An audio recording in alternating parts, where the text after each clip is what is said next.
Medieval Spain wasn't a utopia, but it also wasn't constant religious war. What existed in Al-Andalus was something far more practical: coexistence with rules. Christians, Jews, and Muslims lived in the same cities: Córdoba, Toledo, Seville, Granada, often on the same streets, working in the same markets, and trading in the same economy. They didn't all live the same lives. They lived under different legal statuses. Muslims held political power. Christians and Jews were protected communities. They paid taxes instead of military service. They kept their churches, synagogues, courts, and local leaders. This wasn't modern equality. It was medieval pragmatism. The state cared less about belief and more about order, taxes, and productivity. That arrangement created stability. Jewish scholars became translators, doctors, and administrators. Christian merchants traded across borders. Muslim scholars taught law, medicine, and mathematics. Knowledge moved because people interacted. Books didn't care about religion.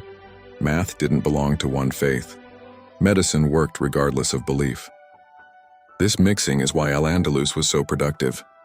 Different traditions brought different texts. Greek philosophy, Roman law, Jewish scholarship, Islamic science, all in one place. That doesn't happen in isolated societies. But let's be clear, this coexistence had limits. There were periods of tolerance and periods of repression. Policies changed depending on rulers. Stability depended on strong central authority. When leadership was unified, coexistence held. When leadership fractured, tensions rose. That's the pattern, not harmony versus hatred, order versus fragmentation. As long as the system worked, communities had incentives to cooperate. When the system weakened, those incentives broke down. And that breakdown didn't start with invasion. It started inside Al-Andalus.